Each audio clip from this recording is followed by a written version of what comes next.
What is going on, everybody? Welcome back to another episode of the KindaFunny Xcast, your home for all things Xbox here at KindaFunny. Of course, I'm one of your hosts, Snowbike Mike, and today I'm joined by my two gaming dads, my just two favorite people to talk video games and all things Xbox with, Parris Lilly and Gary Whitta. Gary, you get the icebreaker question of the day, so I'm going to start off with my dude, Parris. Parris, how you feeling today? You did Games Daily earlier, so you're doing double duty here at KindaFunny. How you feeling this afternoon? A little under the weather. Been battling a cold, knock on wood, all week. I was originally going to go to Dice, and that would have been a disaster if I would have went to Vegas. I would have been coughing and sneezing all over the place, you know, with the world that we're living in right now. But other than that, you know, doing well. It was great to be with Blessing earlier today, doing KindaFunny Games Daily, and we're here to talk some Xbox. So let's do it. You know it. You got to talk all things gaming now. We talk Xbox together. I guess, Parris, before I go over to Gary, what's the cold remedy for you, Parris? What's the go-to? Is it a hot tea? Is it a warm blanket in games? What's your go-to? Yeah, there you go. Some hot tea and just sitting under a blanket trying to sleep as much as I possibly can. That's about it. All right. Big Daddy Parris needs some sleep. All right. I like that. Well, let's enjoy the podcast together. Gary, I want to check in with you and then give you the icebreaker question from one of our viewers out there in the KindaFunny Best Friend universe. So, Gary, how you doing this week? Yeah, not too bad. Very busy. Just a lot of running around from one place to another. Had very little time to kind of come up for air. It's just been one of those weeks, but good. You and I hosted KindaFunny Games Daily earlier in the week. That was fun.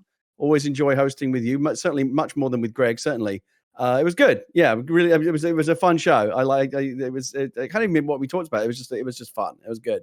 Yeah, it's always great hanging out with you, Gary. You know that, and it's fun to do Games Daily where we get to talk about everything. And it's funny you bring that up because I actually have zoned that out of my mind. I took the past 2 days off, Gary. I've hit the slopes with my friends, and I guess when you have that much fun, you just black out the rest of the week. So I've forgotten about Games Daily.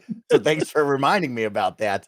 But Gary, we have a viewer best friend question all for you this week. The icebreaker question coming in from Mike. Okay. Who wants to ask Gary this? Had a blast seeing some of your old scripts on Twitter. Did you always save all of your work, or is that something you learned to do with time? Also, second part, has your kid or the classmates of your kid heard about Loodle? Okay, so I think I have pretty much everything that I've written somewhere. I even have, it's all kind of stored away, but I even have like the very first Macintosh that I ever did like my first screenwriting on back in the early, what would have been, I guess, like the early 90s. So, one of the old, remember the old, like the original Macs that looked like little beige TV? I still have it, and amazingly, it still boots up, and I can still go and, I wouldn't know how to get files off of it at this point, but a lot of my like really, really early writing is still intact on that old Macintosh hard drive. And then, everything is all stored away, both, locally and in the cloud, in case I ever need to refer to it. That's good, Gary. I expected you to keep it all. I would have been wowed if you said, no, I haven't kept some of those old stuff, but I knew you were somebody keeping all of that. The follow-up question, has your kids' classmates heard of Loodle at all? I don't know about, my kids heard about it, because she hears me and my wife talking about it around the house, and she's aware of that. It's like, because she plays Wordle, she knows what Wordle is. So she's aware that it's Wordle, but for bad words, and I think she gets the essential joke. In terms of that, that would be funny. Obviously, if like some kid would say, "Oh, I'm playing this game, Loodle," she could say, "Oh, my dad made that." But as far as I'm aware, that has not yet happened. I'm sure kids are playing it, because as soon anything that kids shouldn't be doing, that's what they go straight for. Yeah, that's the truth, Gary. Is right. A lot of hot word of mouth about Loodle this week, as opposed to last week when we talked with Pokimane playing it. But Loodle continuing to stay on the rise. So great job, Gary, you and the team over there having fun. Yeah, Pokey playing it every day. Just watched her play it today. That's always fun. Lupo's been playing it. We've got a lot of streamers playing it now, and we just passed 5 million players today. So it's still somehow still going. Every week we talk about it, Gary. Good job. Great job. Keep up the work. But this week we're going to talk about some really fun stuff, because we're going to talk about Xbox receiving some awards over at DICE. Then we're going to talk about a fun little off the news segment. We're going to ask the question, what does an Xbox Game Pass family plan look like, and what will you would want to see out of that service? Then after that, the question is, Fallout New Vegas 2, for real? Would that be awesome or what? Because this is the Kind of Funny Xcast. We post each and every Saturday at 6 a.m. West Coast, Best Coast time on youtube.com/kindoffunnygames, roosterteeth.com, and of course on podcast services around the globe. Don't forget that here at Kind of Funny, we are now Epic Games partners, which means if you're buying V-Bucks from the Fortnite store or you're buying games off the Epic Games store, you can use our Epic Creator Code at checkout. It's no additional cost to you, and you can support the team in a brand new way. Use Kinda Funny at checkout for that Epic Creator Code. We'd like to thank our Patreon producers for the month of February for supporting us on the month over at Patreon. Thank you to Gordon McGuire, James Davis at James Davis Makes, Pranksky, Tyler Ross, Delaney Twinning, First Responder ND, Julian the Gluten-Free Gamer, James Hastings, and Casey Andrews. Of course, a big thank you to our Xcast sponsors of the week, Purple Mattress and DoorDash, but myself and the team will tell you all about that in just a little bit. Guys, before we get into the news, I want to catch up and see what y'all have been playing, because it's been a big release week of games. I know Parris has jumped into Destiny the Witch Queen, so I need to know all about it. Parris, Destiny 2 the Witch Queen, hot or not? Oh, it's on fire. Absolutely on fire. It's in fuego, because this, I said this on Games Daily earlier, it's the best Destiny's ever been. This is just the culmination of, this game has been around since 2014, just all the highs and the lows and the lessons learned that they've had from a story and a campaign standpoint has culminated in this campaign that we've gotten with the Witch Queen, and the way that they've integrated the story post-campaign into, what is it, Season of the Rise, I believe. I might be screwing that up. And just where you can see where it's going with all the various activities and the things that you're going to be able to do in this. Bringing the weapon crafting into this now has been huge. There's just so many different things to chase and do. And we're not even at the raid yet, right? The raid, I believe, is coming March 5th. So that's going to add another layer on top of everything. So yeah, I'm very excited about it. Very happy with how this turned out. And like I said, it's insane to me that I've been playing this game since 2014 and it just continues to get better. Was this a paid expansion, Parris, or a free update? Oh yeah. Oh no, no. This is paid. Witch Queen standalone is $40, I believe. And if you got the deluxe edition with all the seasons, it's $80, I think. Okay. Something like that. Yeah, I jumped in with Greg and we had a ton of fun. And we are, I don't want to call us first-time players, but we are the lapsed players jumping back in on the new expansion.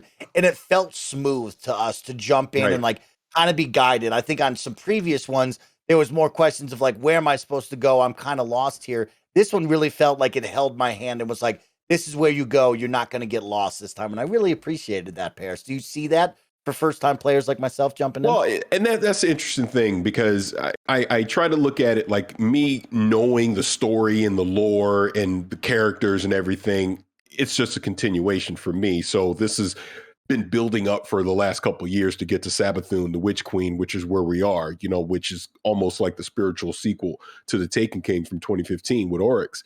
But if you're not familiar with those characters and you're coming in right now, it seems to me you're going to be like, who? What? Yeah. There's going to be a lot of that. From a gameplay standpoint, everyone comes in at 1350 power, so there's an even playing field.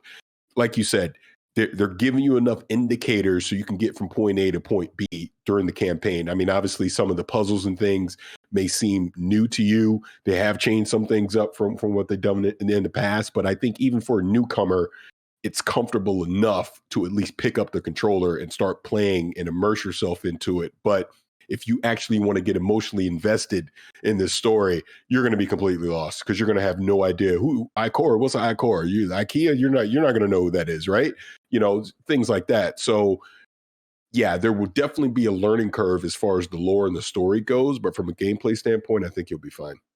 Okay, I like hearing that. Let's get a couple more follow-up questions. One is content, right? We talk about these big DLC drops, these big expansion drops, content. Does this feel meaty to you? Like me and Greg did about 3 missions. We probably went for about 2.5, 3 hours, and each mission felt pretty long. It felt like there was a lot going on, some different moments that really were like, oh, wow, that's cool, or some puzzle solving, traversal mechanics. with the platforming. Where do you fall on, like, is this meaty enough to get lost into for a couple of days, weeks, whatever? Oh, absolutely. Because I mean, I feel like, I've been sick, so I haven't played as much as I've wanted to, but I feel like I'm barely scratching the surface. Just getting through the normal campaign, like I told you right before we started. Now I need to go back and do the campaign on Legendary. So that's like another layer right there, which is going to be more loot that you can get. And then you actually go out in the Throne World, Sabathun's Throne World. It's probably similar to the Dreadnought in that way. There's going to be all these different secrets and puzzles and things that you're going to be able to discover in that. I mean, this will absolutely hold you. Like if you're a new player coming into this will hold your attention for at least a good 3-4 weeks, just trying to actually understand everything that's going on and all the discovery that you're doing. And like I said, when the raid comes out, that's a whole nother ball game, in itself at that point. So yeah, I think content wise, this is definitely worth the $40 entry point. And like I said, I feel like they're just getting started with it. Plus, there's going to be additional seasons throughout the year, adding more content and activities along the way. Parris, at what point? Because again, Destiny's like I used to play it back in the day, but I haven't played it for a long time. But it's one of those worlds that I'm fascinated to kind of hear about, even though I'm not involved in it. At what point do you think it makes sense for Bungie to like do Destiny 3, or can they just like keep doing these DLCs and just keep Destiny 2 going? Here's a little secret. This is Destiny 3. Okay, that's what I was thinking. They're just not calling it Destiny 3, but this is Destiny 3. I don't be fooled at all. It is interesting. Like I've assumed once they broke from Activision, they would just drop the 2 altogether and just call it Destiny, kind of like World of Warcraft. It would be Destiny : whatever, right? Moving forward, because they're using the same engine. They've obviously optimized it and changed some things. They have the vault now where they've cut content out so they can bring new content in and not have it too bloated. But with all the different changes that they've done, the RPG elements that they're putting in, like I'm talking about the weapon crafting, there's transmog in it now. There's mod slots, like even the Void 3.0 with the subclasses, you're able to kind of customize and slot that as well. I mean, they're adding so many things into this. This is not Destiny 2. What Destiny 2 was, 2017? This is almost an unrecognizable game compared to what that was back in 2017. So in my personal opinion, anyways, all intents and purposes, this is Destiny 3 that we're playing right now. Yeah, because it seems like with live service games like this, the old fashioned concept of like Destiny 1, 2, 3, like that it almost does seem like that's kind of going out of fashion. Yeah, it doesn't even make sense at this point and they've already laid out the long-term roadmap. We're getting 2 more huge expansions after the Witch Queen. I forget what the second one is, but the third one is going to be Lightfall, and that's going to kind of be the culmination of just this whole Destiny saga that they've been doing, and whatever happens after that, I guess we'll see. But this, trust me, like I said, it blows my mind that I've been playing this since 2014, and they still are figuring out ways to keep me engaged and excited to want to jump back in and play. Well, we got to get you back on the couch and let you play to shake off the sickness over this weekend. Go take a nap. Gary, I want to check in with you. What have you been playing this week? Have you been able to jump into some games? What have you been up to? So I had the best intentions to jump into Cyberpunk with the 1.5 patch. I haven't had a chance to do that yet because it is the kind of game where it's hard for me to find the time to okay, now I'm going to sit down and really get my teeth into Cyberpunk, where that's the kind of thing where you've got to imagine that you can block out a good 2-3 hours to really kind of have the experience. I don't know. The days of me having 2-3 hours, at one stretch, that's long gone. With 2 kids and everything else, it's just I'm increasingly just playing games that I can just take have a quick go at, and I'll talk to you about that in a moment. So I'm hoping this weekend instead will be when I finally start playing Cyberpunk. The one thing that I did get to do, I don't know if Parris saw this, but the thing that I wanted was Digital Foundry finally dropped their big comparison video where they did all the comparisons. They did, they compared the 1.5 patch on on the previous generation, PS4, Series X. 1X compared to the old patch. And it seems like even if you're on the older hardware, it was a pretty big step up. But the real big step up, of course, was if you went to the next gen, the current gen consoles, PS5, Series X and Series S, particularly on Series X. I was interested to discover that, not that you would ever really know just in the course of playing, but the Digital Foundry guys, I think, were able to ascertain that, when it really comes down to it, the PS5 just ever so slightly has technical edge, it drops frames, the Series X version will drop to 58 frames for half a second, but the PlayStation 5 will hold at 60. So you're never going to notice that. But for the real kind of pixel counters out there, it does seem like there was just a tiny bit of daylighted difference technically between the two versions. But when they were showing the older version, like I guess the most recent patch was like 1.23 or whatever, that was running on the One X, or even on basically on the current hardware, Series X running the 1.23 patch, and then Series X running the new 1.5 patch. It was actually optimized for the hardware. Huge step up. So as much as I was very pleased with myself on the show last week for having waited for this patch, I'm more pleased now because the proof is there that it's a massive step forward in terms of the performance for the game. So I'm excited about that now to finally get into it. In the meantime, though, again, as I'm looking for games that I can kind of just play little bite-sized chunks of and not have to commit hours at a time, and B, things that I can play with my family, especially with my kid. I've been playing, this is the dumbest thing, but it's actually really fun, is Breakout Recharged, which is one of, Atari's been doing these kind of glow-ups of all their classics, Centipede, Asteroids. I think there's a few others. Breakout is the most, Missile Command, Breakout's the most recent one. And it's exactly what you'd expect to do. It's basically Breakout, or if you ever played Arkanoid, which is the fancier version of it, with little power-ups and things dropping down. That's really all it is. But you know what? The classics for a reason. It's still fun to play. It's particularly fun in co-op mode when you've got two players down at the bottom with your little bats trying to keep the balls going. Multi-ball, explosive balls, all kinds of fun stuff that they added. I've actually been really enjoying it. So just a quick game. I don't know what you're laughing at, Mike. I feel like you're laughing at me. At first, Gary, I was like, what the heck game is it? And then Barrett brought it up. I was like, oh, he's literally playing Brick Breaker from like the phone games. Okay, Gary, I see it now. Okay. I'm playing the original Breakout, which I listen, I played it when it was on the Atari 2600. I even had the little paddle controllers. And it made me wish. It's not ideal to play with a thumbstick. It actually made me wish, and this is a ridiculous thing to ask for on a wish list, but it actually made me wish that that you could take the thumbstick. You know how you can move the thumbstick around in any direction. You can click it down. The one thing that I wish you could do is twist it, rotate it, because then it would be a paddle as well. Then it'd be perfect for games like Breakout and stuff like that, or anything that requires that, Missile Command, anything that requires that kind of movement would be really, really cool. So I've been having a lot of fun with it. It's like, go check it out. It's in the store. It's pretty cheap. And it's very, very pretty. And if you just want to play like an old classic arcade game, particularly fun in co-op mode, I've been enjoying it a lot. Okay. I like that, you two. That's awesome to hear. I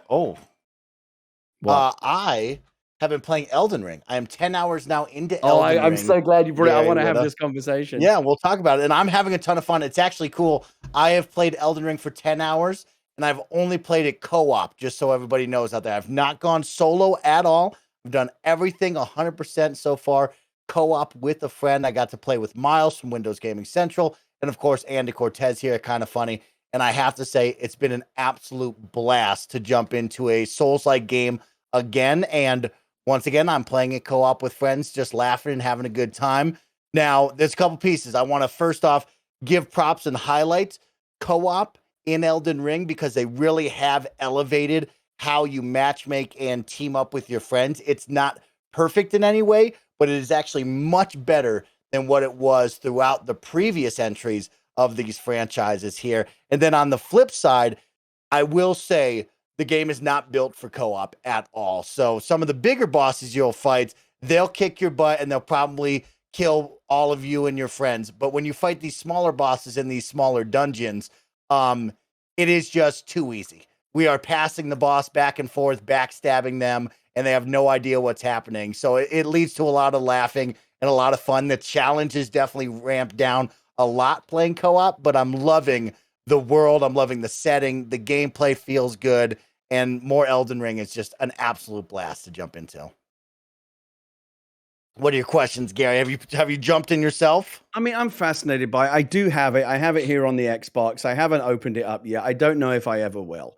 The thing that I find interesting, and at this point it's almost a little bit tiring, is anytime one of these Soulsborne games comes out, and this obviously is, from the developers of Dark Souls and Demon Souls and is it Bloodborne and Sekiro and all these games that are, they're brilliant games, but they're all defined by the fact that they're notoriously hard and unforgiving and really targeted at hardcore players who want the most punishing challenge. No difficulty level selectable or anything. There's no baby mode on these games, and whenever these games come out, you always see a lot of people like me kind of bemoan the fact that, oh man, this game looks like it could be really cool, but it's just not accessible to me because I'm just not up for that level of challenge. I have a skill cap. I have a hard skill cap, and that this game exists above. Mhm. And I'm just never going to be able to play it or enjoy it. I don't think, because it's just too punishing. And like fighting the same boss 500 times, looking, for a way to beat it. A lot of people really love that, right? And this game is for them. And I think it's great that like players who really, the sweaty tryhards, you really want like the hardest challenge possible. This game is going to scratch that itch. At the same time, it freezes a lot of players like me who don't have that level of skill out of, exploring what otherwise might be a very fascinating world. And there's this discourse that rears its head every time one of these games comes out about whether or not these games should have an easier mode or make themselves available to to players that don't have that skill level. There's also a very big accessibility discussion going on right now because the game has almost nothing going on in the way of accessibility at a time, in gaming culture where that is supposed to be something developers are really paying attention to. So I'm very aware of, I've been seeing, Steven Spawn and other people in that space, really complaining about it. And I think they've got a valid point. Even with that aside, though, just the difficulty level issue. I'm going to read you a tweet that I saw today from a friend of mine. And she plays a lot of games. Elden Ring is the worst. And she spelled that with like 5 S's to really kind of emphasize her point. You have to collect golden piles of shit. And when you die, you have to go back and get all your stuff. What the fuck is fun about that? I'm not going to go back and get eaten by wolves 700 times before I uninstall this game. I give it 5 middle fingers. So, there's a very polarized reaction that you see with these games. Right? I see Tamura, I see Jason Schreier, I see the other the players out there who are saying this is one of the best games ever made. And for people who are at that level of challenge, for the difficulty level is calibrated for the kind of challenge that they want, it may very well be one of the best games ever made. But it is also an entry point into this broader discussion of should games like this make themselves accessible to players who don't have that level of skill level? Does that diminish the game somewhat, or is it okay for games to just say, you know what, this is a hard game for high skill level players, and if that's not for you, go play something else? It's a discussion that comes up every time one of these games comes out, and I'd be interested to hear what you guys think about it. Well, I'll say for me, because I'd even tweeted it out earlier in the week that Elden Ring isn't necessarily for me. But that's okay, because it kind of leans into the point that you're saying. That's the beauty of gaming. There is something out there for everyone. I am in the camp that if you were to, I think the accessibility discussion is one thing. Let's put that to the side. But as far as the difficulty goes, to me, I think that would diminish the appeal of the game if you made it easier, right? So like I like Returnal as an example, right? The difficulty of Returnal is why I like playing it. So I take that into account with a game like Elden Ring. That's part of the appeal, is because you're challenging yourself as a gamer to be able to see if you can accomplish the challenge of the game. But that isn't necessarily for everyone, right? Like I said it earlier today on Games Daily, I'll play Elden Ring eventually, but not right now. There's just other things that have my attention that when I play Elden Ring, I want to give it my undivided attention because of the challenge and the difficulty of it. That warrants it. So kind of like right now, I'm playing Destiny. When I go into the legendary campaign, that's difficult. That's a difficult level. But I could also see the argument that people have, well, then why don't they just have an easy mode and you leave it up to the person to choose? Maybe that's not the vision of the developer. I don't think, I see both sides of the argument, and it's a very tough one because, like I said, I understand making a game accessible, but maybe it being difficult is the vision of that developer. They want to challenge you. They don't want to give you an easy mode. So that, to me, that's up to the individual developer and how they want to handle those things. Yeah, I think so. I think that's the interesting discussion. Like most games do have scalable difficulty, right? They difficult, easy, medium, super hard, super easy, whatever, because they want to appeal to as many people as possible. And I think in those cases, the gameplay is such that you can scale. Like the hard version of the game is not fundamentally different than the easy version of the game, but you can get, again, it scales to those experiences. But if it's like baked into the fundamentals of your game design that it just has to be punishingly difficult, I can understand why the designers might say, yeah, like it just compromises the vision of the game to make it easy even for some players. No one's saying like bring the level of difficulty down so everyone can play it. Some people really want brutally difficult games, right? But maybe sometimes in certain cases it's just not possible to design a certain kind of game where the difficulty is the punishing difficulty is so baked into the design that an easy version is just not, or an easy mode is just not what the game developers want. But I do, again, to your point, Parris, I think it's really important that we make the distinction between difficulty and accessibility, right? If Miyazaki and these guys want to say, look, the game's just hard, right? And that's our vision. If that's not for you, go play something else. I think that's fine. But accessibility is like, if you ever watch like Steven Spawn play games, he's profoundly disabled, but he's really good at games. Exactly. And those two things aren't the same at all. So I think making a game really difficult is one thing. Making it inaccessible, that's something else, and I've less forgiveness for that. I can see that. For people out there with the difficulty spike, I would encourage trying the co-op with friends or reaching out and seeing if you can have somebody. You're able to explore the world, take in some of the lore. I think the whole thrill of the game is that challenge, right, Gary? And like, I'm not getting any of that, right? It is me and Andy Cortez beating down all of these enemies in our way, and we're just laughing with minimal deaths or challenge at all. So I'm not getting the full experience, but I'm enjoying my time because that's the experience that I truly want out of my Dark Souls playthrough, is to share it with a friend who maybe is deep into the game like Andy or some of my other friends who can share the lore, and we can travel through the world. I can see the cool, crazy bosses and have an easier time beating them because I know for a fact I cannot go above that difficulty. It is far from my skill gap as well, Gary Witta. Yeah, and it's a bummer with certain kinds of games because, like, the world of Elden Ring, George R.R. Martin and all this mythology and lore, it looks like a really fun world, but it's a world that is closed to me because I can't experience that world without also playing the game, which is just going to be too difficult for me. And I've had a bunch of people say to me, just try it. It might not be as hard as you think. Trust me, I know. It's like saying to me, it's like saying to me, like, do you want to play one-on-one basketball against LeBron? It's like, I don't need to try that to know that I'm going to lose. Like, I just know that's a level of skill that is way above mine.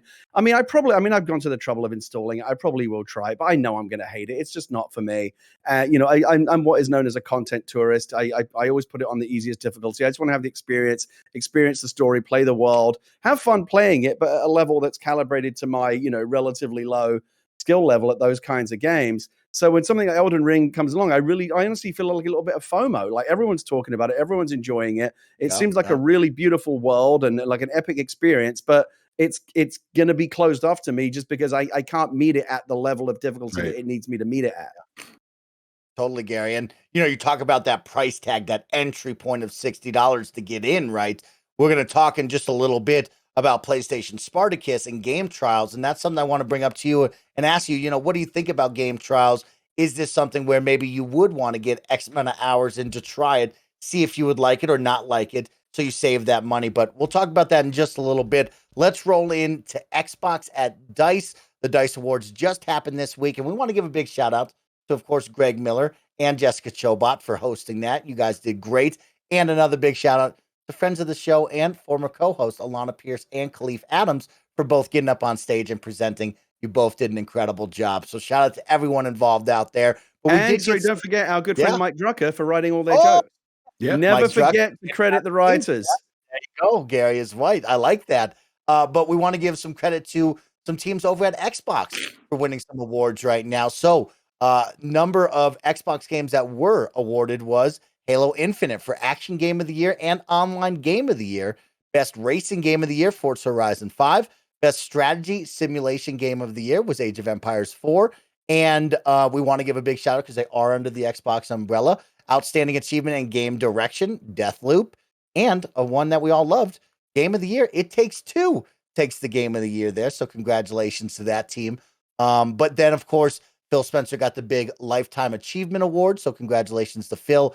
Awesome speech. I'm sure these guys and I will talk about it in a moment. And of course, DICE Hall of Fame inductee Ed Boon. Congratulations to everyone and all of the award winners and everybody nominated for a great night and showcase. But Gary and Parris, I'll start with you, Parris. What did you think of the show, the awards out there, the speeches? Did you like what you saw from the DICE Awards this year? Yeah, I thought everything with DICE was great, and every award winner was more than deserving that did win. But I will say, I said this earlier too. No Psychonauts 2, so I'm a little bummed that Psychonauts 2 didn't win anything. Looked that came over out of again, DICE. Parris, it just hurts. I feel the same way about the Artful Escape. Yeah, that's another great one as well.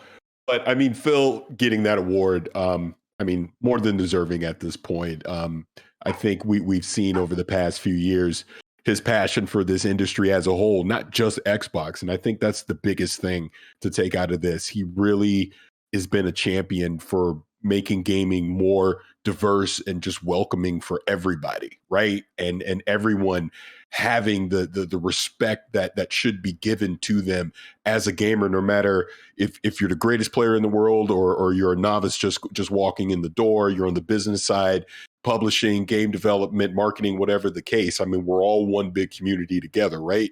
And to me, his speech and what he was talking about really kind of encompassed that. And that message of we're all in this together. You know, all the little infighting and bickering we have over which piece of plastic you play on is becoming more trivial by the day, right? And it's about, sure, Microsoft has made all these big acquisitions, PlayStation made acquisitions, you know, there's all this stuff, but at the end of the day, who cares? It's just about the great games that we get to play, no matter where you get to play them. Just go enjoy them, because there's so many fans. Like we just talked about Elden Ring.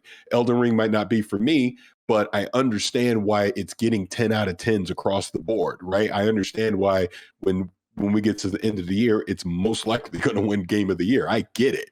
But that doesn't mean I love Destiny, but not everyone's going to love Destiny, right? So that's the beauty of gaming. There's so many options and things out there for you. And I really just think Phil winning that award and his speech that he gave afterwards was fantastic, because that message really hit home for me. I felt that too, Parris, and you said it so well. It was a really strong speech and a really great speech. Gary, did you get to watch? Did you see any standouts that you liked? I actually didn't watch the show live. I have good excuses though. One, I was really stoned. Okay, that's a great excuse, Gary. I like that. And then the other one is, look, don't get me wrong, I love Greg Miller, but I see a lot of him during the week. By the time we get to like Thursday, it's enough already. I don't need to see any more Greg Miller.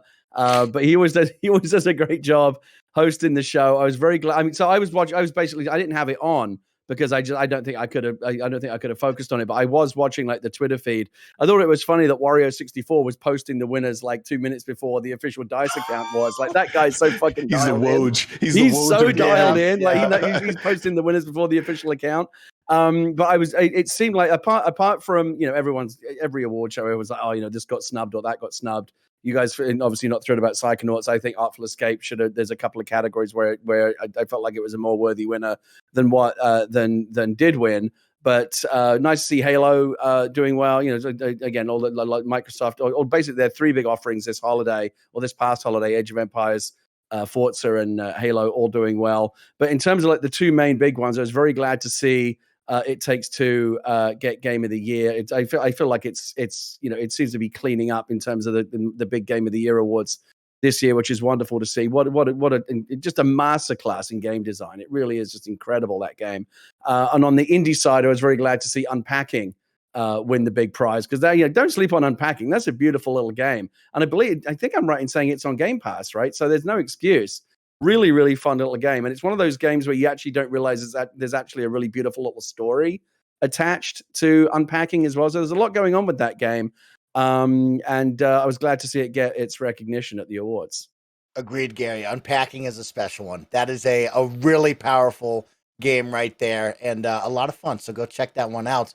But guys, let's keep it going, because this came up last week and got people excited to talk about it and have a discussion. So we're going to go away from the news for a little bit, and we're going to bring up something that Parris brought up last week, and that is the Xbox Game Pass family plan idea and what you guys would like to see out of a family plan. And of course, I want to start this off before the comments get after us and all that jazz. We're talking about a family plan here that you might see with a Spotify, Netflix, your Nintendo Switch Online, not what we're currently doing, which is, hey, Parris, make my Xbox your home account, you make your home account, and we circumvent that whole thing. No, we're talking about a true, easy, and like straightforward family plan here. And what we really want, of course, is you out there in the chat, in the comments, to let us know what you would like to see from an Xbox Game Pass family plan. What are the pros? What are the cons? What are the things that are must halves. And so that's where I want to start off this conversation with, because Parris, you started it off, and of course, unfortunately, you had to go early last week, but you got us all excited to talk about that. Let's kind of just reset the room here. The Xbox Game Pass family plan, what do you envision that being, and what are really your big wants and desires from it? So my vision on it's pretty simple. I don't know if this is considered selfish or not, but myself and my 3 kids, we all game. We all basically have our own Xbox in the house that we can play a game on, right? With having Game Pass, it only allows I can play on one Xbox, and then I can have another Xbox in the house where my gamer tag is logged in, and I call it the home Xbox. Yep. Someone on another profile can play Game Pass on it. My oldest daughter, I literally had to get her own sub so she could play on her Xbox, right? And then my son and my youngest daughter fight it out amongst themselves for the rest, right? But the perfect plan would be, all right, if Game Pass Ultimate is, what is it, $15 a month? $15. Give me a $20 a month family plan and allow 4 gamer tags to be associated with that. So you have like the quote unquote parent account, which would be me. And then I could say I have 3 other gamer tags that are now associated to that. Right. And for $20 a month, my entire household, we all have access to Game Pass. I don't have to have my account as the home account on anything. Everyone can have to be individual doing their thing. And me being the parent, because I think this is where the family restrictions come in, the parental restrictions can come in. I can still regulate what they can access on Game Pass and what they can't, things like that, and go from there. I think that would be ideal. I think a lot of people would be on board with that, because it was interesting. We obviously saw people, hey, you can get around it by doing this, or you can do that. It's like, no. I'm saying just straight up, here's what I pay a month. Everyone gets to access it in the household, or at least up to 4 people get to access it in the household, and they get to play whatever they want. That would be ideal to me anyway. So, and like I said before I had to leave, I'm actually surprised they haven't done this yet. To be honest with you, you would think they would have, as much as they've been promoting Game Pass and how there's so many games on there, for all ages to be able to play. It's another tier that's pricier, sure. Look how many more people get to access it and take advantage of it. And like I said, build in the parental controls into it as well. I think it'd be fun. Gary, I want to bring it over to you now, because it's fun. I get to talk with you both, who are really a part of this, right? I'm just a single dude by myself. I don't really share with anyone. I don't have anyone else in the house. Of course, we're going to talk about the caveat to that, because I know all you people are yelling, Mike, you can save money though, and we'll talk about that. But Gary, you have a similar situation with Parris, with, of course, your family and your daughter, right? So what, do you envision the same thing as Parris? Do you have any other pieces you'd like to add on to that? Yeah, I mean, first of all, don't even get me started with the family controls in general. It drives me crazy. So I'm similar to Parris, and we've got 3 gamers in the house, right? He's got 2 kids, and I've got my wife and my eldest. So there's 3 people in the house that all actively play on the Xbox, on the PlayStation, and on the Nintendo Switch, and on the PC. We're all over the place. We play everything.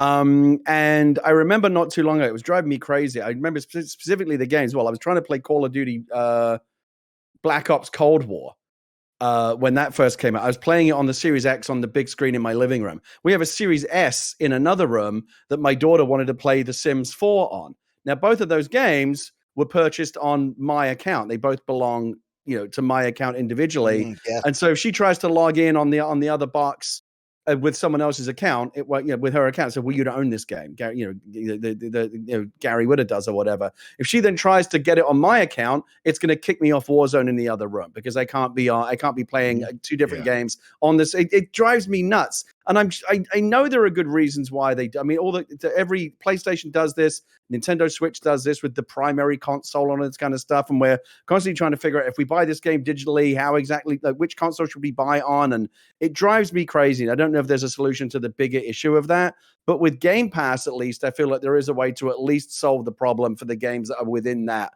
ecosystem, and it is just the family plan. Whether it be $20 a month, whatever the price point is, I actually think they could probably be a bit more generous than just 4 household members. The Nintendo Switch expansion pack, which is their family plan, that goes up to 8.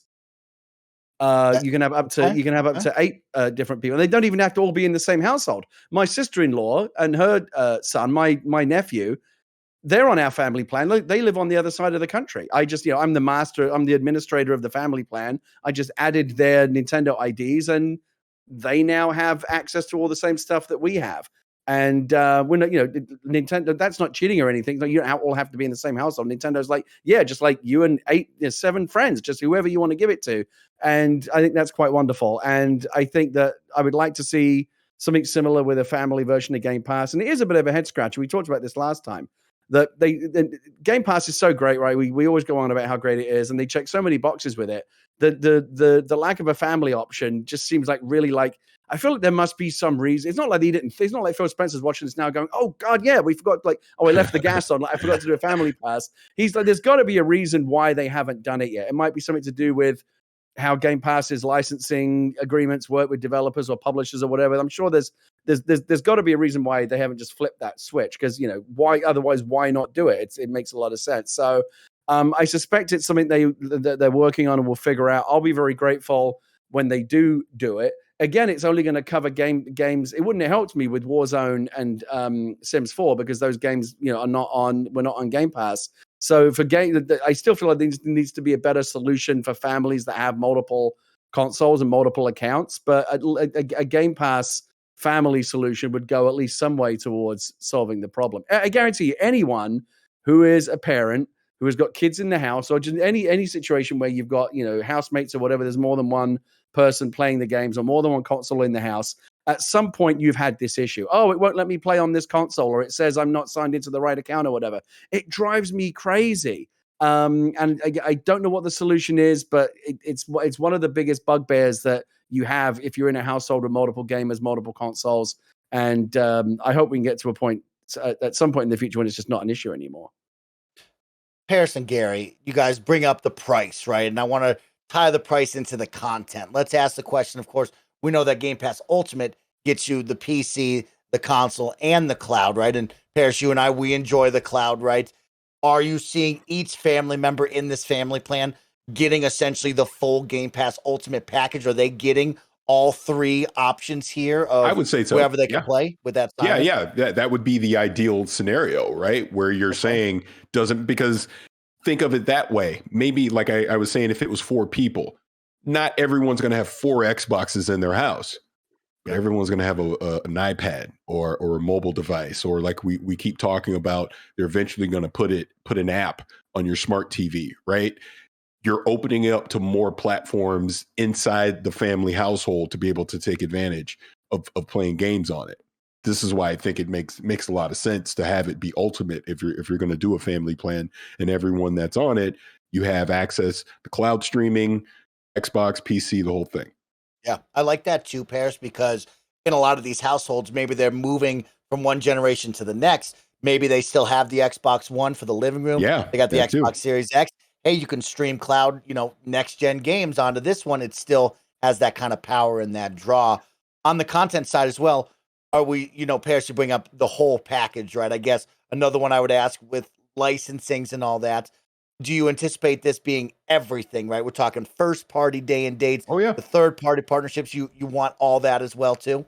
I would say so. You're just giving everyone that's in your family the full experience of what Game Pass has to offer. I don't see a reason why you would limit it just because you're on a family plan. It should be all or nothing, in my personal opinion. Mm-hmm. But again, going back to what Gary was saying, there has to be a reason why they haven't done it yet, because it's not like we're the first people ever to think of this. So I'm sure they've had those discussions, and whatever legal or license reason that's happening right now is why they've not done it. And I hear my children right now, so you guys keep talking. Yeah, I will be right back.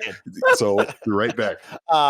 Gary, I will say, of course, I was doing the research behind this throughout the week, and I know that, of course, this question was asked to Phil. Phil has responded. They're talking about it, like you two have said. I want to continue that with you, Gary. What if, let's say, Team Microsoft came out and was like, hey, Gary, we got the family plan, but it's only going to be Xbox first-party games. That's all we're going to give you. Would you be all right with that? Or are you kind of like Parris, where it's like, give us the all-or-nothing situation here? I'd have to take a look at that point. I obviously that would make it to me a lot less interesting. I can understand why that might be a workaround, because obviously they have complete control over their own first-party titles. Once you start dealing with third-party developers, again, that can become more complicated. But Again, Nintendo's figured this out, right? Nintendo Switch Online Family Plan works with everything. It's not just Nintendo, the first-party games. There's all kinds of third parties and indie games on their service, and I don't see why it wouldn't apply to everyone. I guess with Nintendo Switch Online, it's less to do with like if you buy this game, everyone on your account's gonna have access to it. It's more about just being able to access the online services. So I don't know. I feel fairly certain that this is something that it's not a situation where Microsoft the thought has not occurred to them. It's the solution is not. It's an easier said than done type situation to just flip the switch on Family Plan in terms of all the third party developers and everyone that they're working with. So I hope they figure it out. I think it would be a tremendous value add. I think, their big thing right now is all they care about is selling Game Pass subscriptions, right? That's their number one thing. And adding a family plan would obviously be, a great boon to that. So it's obviously something they want to do. And I suspect we will probably see it soon, especially now with Sony coming out with its offering sometime, presumably this year. It's just going to escalate the arms race, and Microsoft are going to be even more incentivized to make sure that Game Pass is as attractive as possible. Family plans are a really nice way to add a ton of value to it. Well, thank you, Gary, go Parris. Oh, no, I was actually just going to say, can we pivot into the Spartacus talk? That's actually what I'm just about to do. Right after this quick ad break, we'll talk more about PlayStation Spartacus and Game Pass. See you in a moment. Your to-do list is absolutely bonkers between those meetings, errands, chores, and making sure you get some you time too. So make sure you get a little time to yourself with some help from DoorDash. DoorDash brings you what you want to eat right now, right to your door. Desperately craving late night snacks? Or have you forgot one key ingredient for dinner? Or maybe you just want to stock up for the week? Well, DoorDash has it all in one app. How do I know so much about DoorDash? Well, I'm Greg Miller, and I use DoorDash way too much. If you were watching the KindaFunny podcast when we were talking about a whole bunch of different stuff, Nick mentioned the ice cream place he really liked, and I said, where is there one around me? And I said, yes, there is, and I ordered from it, and I had it on the post show. I was eating ice cream on the post show, giving you a review of the ice cream, all because of DoorDash. For a limited time, our listeners can get 25% off and zero delivery fees on their first order of $15 or more when you download the DoorDash app and enter the code KindaFunny. That's 25% off, up to a $10 value, and zero delivery fees in your first order when you download the DoorDash app in the App Store and enter the code KindaFunny. Don't forget that's code KindaFunny for 25% off your first order with DoorDash. Subject to change. Terms apply. I don't care how soft or firm your mattress topper is. I don't even care how heavy your blanket is. There's only one thing you need to get a good night's sleep, and that's a good mattress. Get the only thing you truly need for a great night's sleep: a Purple mattress. Only Purple mattresses have the Gel Flex Grid. It's a super stretchy, ultra squishy material that adapts and flexes around pressure points and doesn't retain heat. It's amazingly supportive and cushioning in all the right places, no matter how you sleep. How do I know so much about it? Well, of course, you've known for years Joey's used a Purple mattress. You know Tim uses the Purple pillow, and now the future class of video games, Blessing Adeoye Jr. is sleeping on a Purple mattress, and he tells me all the time it keeps him cool, comfortable, and gives him a great night's sleep. Getting a great night's sleep starts with having a great mattress. Get a Purple mattress. Go to purple.com/kindafunny and use the code KindaFunny. For a limited time, you can get 10% off any order of $200 or more. That's purple.com/kindafunny. Code KindaFunny for 10% off your order of $200 or more. That's purple.com/kindafunny. Promo code KindaFunny. Terms apply. All right, guys, let's pivot into that. That's a perfect little segue because Jeff Grubb, our good friend from Grubb Snacks, of course, has detailed or given us a general outline of what gamers could expect from PlayStation Spartacus. And Parris, I'm going to let you take it away because I'm sure you saw this. You talked about it today. Give me the rundown of what you're seeing on Spartacus and the initial, what could be the outline, I guess. Okay, and again, this is all alleged. This is not final until PlayStation actually comes out and says it. So we're just speculating on the rumors at this point. But basically, Spartacus is going to be 3 tiers. You're going to have what is it, Essential? I don't have it in front of me, so I apologize. Essential, Extra, and Premium. Yeah, so Essential is just PlayStation Plus as we know it today, $10 a month. Then there's the $13 a month tier, which is going to give you PlayStation Plus the game catalog, I believe it was. Right. Then you have the $16 tier, which is PlayStation Plus, the game catalog, cloud streaming, and classic titles as well. When I look at this, I personally don't see a reason for that middle tier. It doesn't make sense to me. You're either just going to get the basic PlayStation Plus, or you're going to get the $16 one, because you're going to want access to the streaming, and you're going to want access to these classic titles as well. The other thing that I take out of this, which is to go off of what Gary was saying before the break, I actually don't think this is a Game Pass competitor at all. This is them essentially just saying, hey, let's combine PlayStation Plus with PS Now, and let's give everyone in the high tier access to cloud streaming and our back catalog of classic titles. That's what this looks like to me. This is not a direct compete day and date, games, big third-party games coming day and date like Game Pass at all. So in that sense, PlayStation is just doubling down on what they already do best, right? And they're not trying to say, hey, we want to compete with what Xbox is trying to do with Game Pass. That's how it looks to me. And obviously all this is still speculation, subject to change. We'll see what it officially looks like when PlayStation officially announces it. Yeah, it's interesting, Parris. You bring up that middle section, right, of PlayStation Plus Extra, monthly games, and a game catalog. And it's interesting because, like, right now, PlayStation Plus, and Barrett, I know you are over with the PlayStation team all the time, I believe it's just the monthly games, right? Because all of their online is free anyways, right, Barrett? So it is interesting to see that. I think it might be online as well. I'll double check that. But yeah, I thought PlayStation was the one before Xbox to go to free online stuff like that. But yeah, Parris, I look at that and I go, oh, okay. And my mind was like, well, if it is a Game Pass competitor, we're going to have a battle for third-party titles, right? Is that going to be the next arms race of now EA Play and, of course, Ubisoft and all these different titles? We're going to have a up and down affair of who's going to get it, who's not going to get it. And also, you and I and Gary, as gamers on Xbox, of course, we also game on PlayStation. Is this going to be a nice little kind of like, side to what I already do with Game Pass, right? Because for me, when I look at my PlayStation, I would like that first-party lineup to be in a service myself. I know that's probably not what they're going to do, because you said it so well, Parris, during Kind of Funny Games Daily, is they don't have to do that. Those games already sell so well. They're the best of the best. They don't need to do that for me, but that's what I want. Gary, you brought up game trials and like trying out games. That's going to be included in this. What do you think that offering is? Is it similar to EA Play with 10 hours? Yeah. Do you want the PlayStation Plus offering of like what it is right now? Yeah, lay it on me. What is it? So, yes, you get the monthly games, which is usually, 3 to 5 games every month, depending on the platform and stuff like that, between, I think, PS4, PSVR, PS5.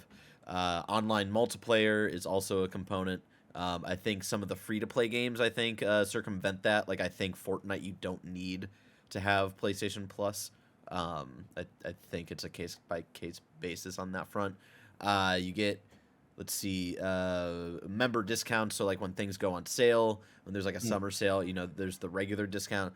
Then there's the PlayStation Plus discount, which usually chops off a little bit more of that price for people there. There's also cloud storage for, I think, game progress and stuff like that.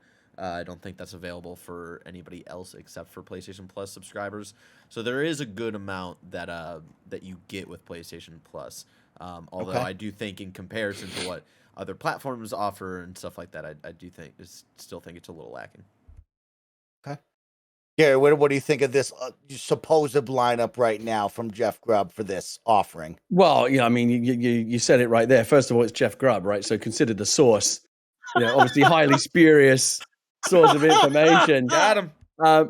But I mean, listen, assuming this stuff is accurate, maybe we got a little bit carried away, assuming that this was going to be Sony's like full on, one-to-one Game Pass competitor. I think many of us assumed that's what it was going to be.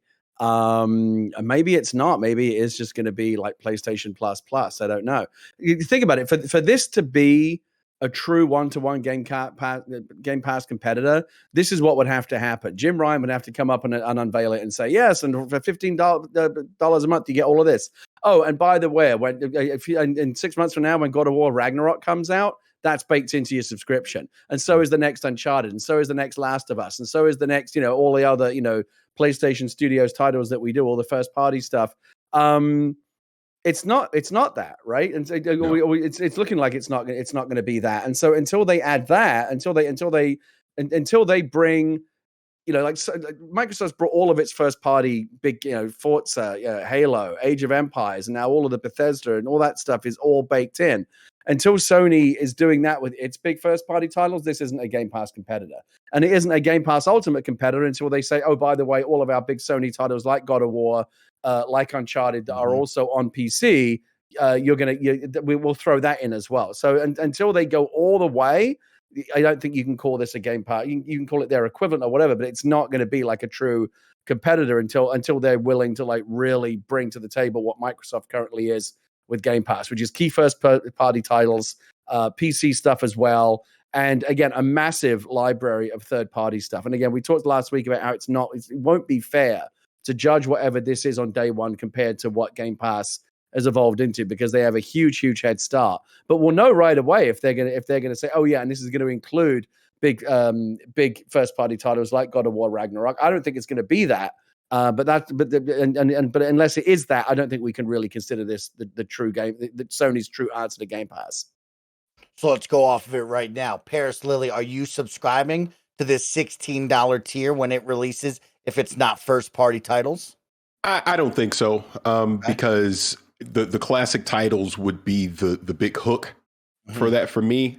I don't necessarily think I need that. So I would, because I already have PlayStation Plus, I would just stick with the normal tier of PlayStation Plus, because that's enough for me on what you're getting from it. Because the streaming, the cloud streaming, and all of that, I'm not going to take advantage of that on PlayStation. So I just wouldn't see a reason to be able to do it. Gary, what are you throwing down 16 for this right now? Again, I will wait and see to see what the actual offering is. Like, how many classic games? What are they? And what exactly am I getting for my money? I don't know. I mean, probably I have PlayStation Plus now. I barely use it, to be honest with you. It's just, I know that if I want to jump online and play a game, it's nice to know that it's there, just kind of ticking away in the background. But in terms of, I think I said before, like, if this really is Sony Game Pass, I'm all over it, because I love all those Sony first party titles. But again, that's a key part of what Game Pass is, right? All like Halo, Forza, all the big, key Microsoft, Xbox franchises. I don't think Sony's going to go that far. They may well think that in the market position that they enjoy, which is still the market leader, they don't need to go toe to toe with Xbox on this. That may end up being strategically a big mistake. Game Pass might ultimately be what flips the narrative in this console fight that's going on. And maybe years from now we'll be talking about how remember when Xbox took over because Game Pass was so good and Sony had no answer. I don't know if that's going to happen or not, but Sony, I think, is willing to bet on that Game Pass not being the game changer that, again, a lot of us are arguing about whether it is or not, but it is looking increasingly like Sony does not feel like they need to match the Game Pass offering punch for punch. I mean, think about how seismic it would be if they did that. So, God of War Ragnarok, it's all baked into your subscription. Last of Us Part 3, yep, you're going to get that too. The next, and the thing is, it would actually be even more amazing because Sony, I think, still has better first-party games. They all this amazing stuff that they have, these epic, Horizon, all these things that they say exclusive to Sony. If they baked all of that into Sony Game Pass, it would be incredible. I just don't think they need to do it, and it seems increasingly like they won't do that. You put in day and date first party games, I'm there. Right. Oh, I'm interested in if they do that, and I'm also interested in if they do create a true Game Pass alternative when we get the arms race for third party titles and what that looks like, right? I am really interested to see that battle and that back and forth of who would get what. But let's keep it moving, guys. Let's stick with our buddy Jeff Grubb, Mr. Gary Whitta, because Jeff Grubb has some more news for you, and it's a possible Fallout New Vegas 2 with Obsidian. So in the latest episode of his show, Grubb Snacks, this is coming from GameSpot by Otto, on our sister site Giant Bomb, Jeff Grubb claimed that there are ongoing talks at Microsoft that could lead to Obsidian creating a sequel to Fallout New Vegas. In the episode, Jeff Grubb said, quote, "This is very early, but people have begun to have talks and say these words and sentences. And these words are Obsidian and New Vegas 2. We're talking years and years away. There's at least an interest and conversations happening about making something like that actually a reality." End quote. Gary Whitta, we've talked about Obsidian, we've talked about New Vegas. It's a big fan favorite. People love this one. Do you want to see Fallout New Vegas 2 from a very busy Obsidian team? So this is another bit of a blind spot for me. I haven't really. I think Fallout 2 was the last one I played. I never actually played Fallout 3. Wow, and I never Gary, played you're New missing Vegas. it. And I know. You don't need to lecture me about it. I get it. Now that they're all on Game Pass, again, it might be time for me to finally go play them. But I know enough about it to know that in particular, New Vegas is very, very beloved. Right, probably even more than Fallout 3 itself. People just love New Vegas. It's very held in very high regard. And so, yeah, absolutely. Why not? Like, it's such a treasured title. I think, people would be so excited to see it being brought back to that world with Obsidian, like the whole package. It makes a ton of sense. Obsidian, again, just proved how good they still are at this. I always get Wilds and Worlds mixed up. Which one is the Obsidian one? It's Worlds. Outer Worlds. Mm-hmm. Outer Worlds. And again, very, very similar, style, funny, irreverent, big, open, kind of world and all kinds of fun shit to do. Like they're still very, very good at this stuff. And so I think that it makes, who wouldn't want that, right? I think it makes a ton of sense. So I completely, and then on this one occasion, I'll give Jeff Grubb the benefit of the doubt and think, yeah, mate, there could be some truth to this one. We'll give some love to Jeff on this one. I like that. Parris, we're in this new age of, we don't want to go back to the old. And yes, this is very beloved, and we'll talk about that in a second, but people want new IP. And of course, Obsidian is really pushing that right now with a couple of their titles. They have Avowed, they have Outer Worlds 2, they have Grounded, they even have a possible another franchise or game coming into the mix. Do we really want to go back to old IP, even though it is Fallout New Vegas? Yes and no. Okay. I say that because they are doing Avowed, right? The Outer Worlds is this new established franchise they have now. We know we're getting a sequel from that. So if they have the manpower and the resources to also, and let's be clear, if Fallout New Vegas 2 comes, 2027 at this point, even if they started on it right now properly, I'm fine with it because and again, Gary, you should definitely go back and play Fallout 3 in New Vegas. New Vegas, in my personal opinion, is the best of all of these modern Fallout games that we've had. So yeah, to see Obsidian be able to go back and do a Vegas 2, I mean, sign me up. I'd be all for it. I would love to see it.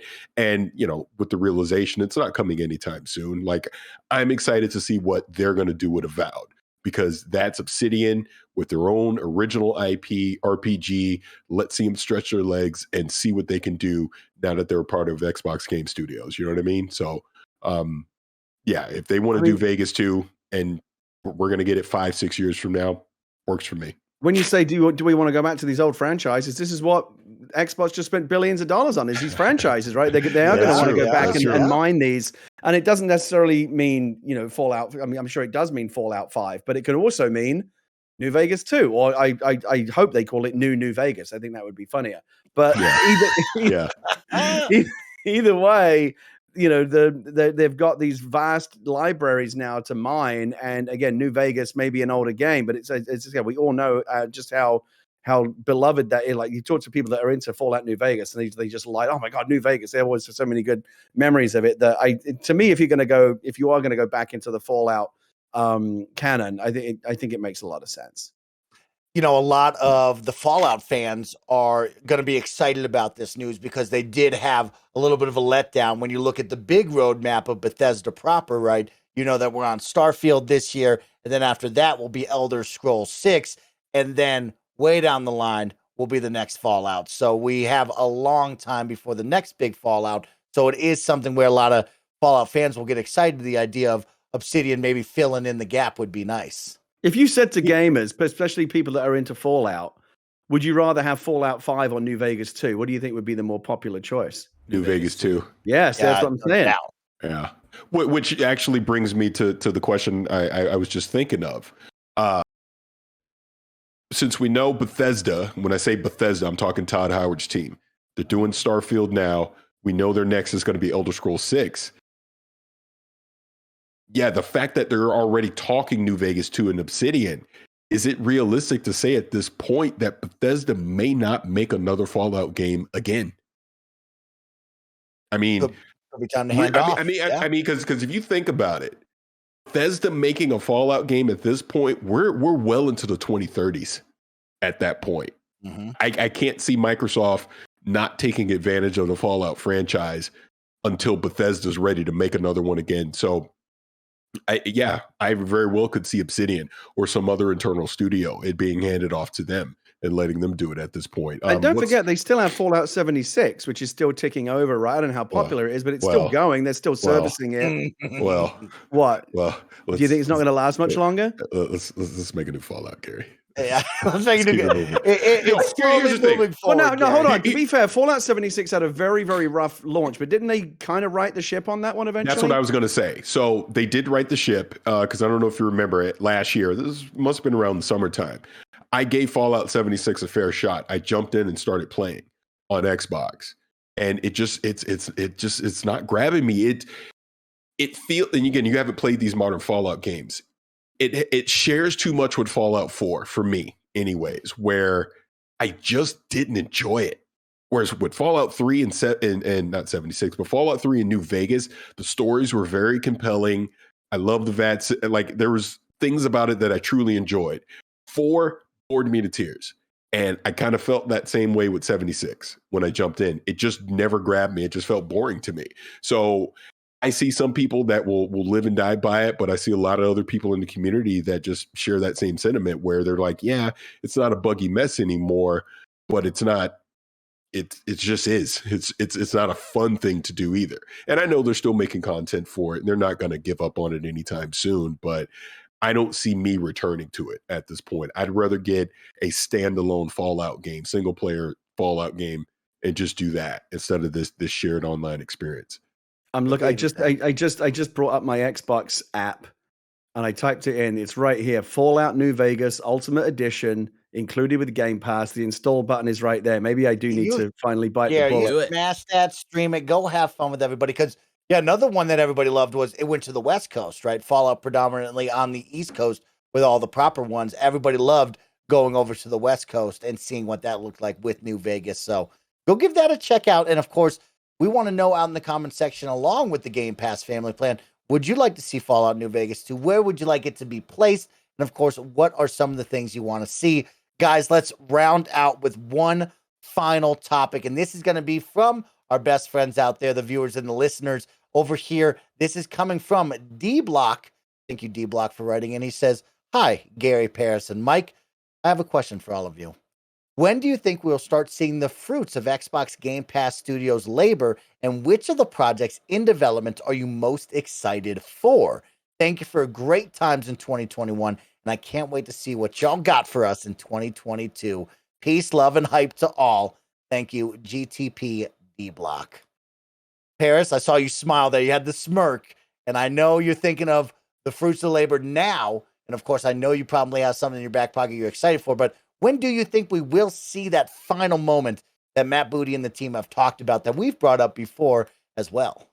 Well, I think a couple things. I think COVID has pushed things back. So what I think probably should have been 2023 is really probably going to be 2024. Because remember, Matt Booty's vision that he said on the Gamecast instead of here, I don't know why he didn't come here, he went there. But what he said on Gamescast was they want to get to the point where they're putting out a game every quarter, right? So there's just a consistency of things coming out of Xbox Game Studios every quarter. I don't think we get to that until 2024. The games that I'm anticipating to see this fully realized is going to be Forza Motorsport, Perfect Dark, and Avowed. Those are the 3 games that I want to see realized out of this and this vision of what they're trying to do with all these acquisitions of these studios. Because I think Turn 10 has a fantastic opportunity to just be the definitive sim racer if they do this right. Because I remember when they originally unveiled this on Gamertag Radio, we were talking with Aaron Greenberg, and he talked about Forza Motorsport is going to be like a platform now, right? Where moving forward, they're just going to iterate on this game that's coming out and keep adding to it. So I'm excited to see what that is. Like I already said about Avowed, this is an original RPG coming from Obsidian, backed by the QA and funding and everything that you could want from Microsoft. I'm excited to see what that's going to be. And then Perfect Dark, look, we know Crystal Dynamics is involved now, but this is the initiative. They have great ambition on what it's going to be. I want to see it. I want to see what comes of what comes of this. I can't even say it. But the rest of the stuff, we know we're eventually going to get a Gear 6. We know all the Bethesda sequels that are coming. We obviously Activision's coming on board. So there's going to be a ton of stuff. Compulsion Games is actually another one. I'm very curious to see what they're going to do coming out of all of this as well. So, I mean, there's a lot of potential with so many studios on board. But I don't think we truly start seeing that consistent flow of games coming from them until probably 2024. And yeah, COVID's a part of it, but same time, it just takes time to make a lot of these games. And we don't want them rushed. We don't need Battlefield 2042. I'd rather them just take their time, get it right. Like I said, probably 2024. Hopefully, Redfall and Starfield this year, starts to kick it off and, we get something special with both of those games. What are you most looking forward to? Is there a title out there that you want? You'll have to forgive me. I got a little bit thrown off there in my attempt to start the install process on Fallout 76. I somehow accidentally started Football Manager 2022. Oh, I spent the last 90 seconds trying to get it off my screen. You didn't mean to do that. I know you pressed Football Manager. I did not. I don't even know what happened. It's suddenly I'm trying to quit the fuck out of it. I really shouldn't mess with my computer while I'm podcasting. Let that be the lesson. Sorry, was the question in general like what in generally games I'm looking forward to? What Xbox projects that are in development are you most excited for, Gary? What are you most excited for? Like things that I know. All of the ones that I'm most excited about are the ones that you haven't announced yet. Like okay, I want that. Okay. Got to check the box. We can't do a podcast, the next cast without talking about Banjo. I want my Banjo Kazooie. Yeah, I like that. I'm close to giving up. I still think that now that they own Activision, they can do the let's cross over Crash and Banjo and Conquer and bring them all together. Like okay. I want to see some kind of like Avengers Assemble type moment that could really blow us all away.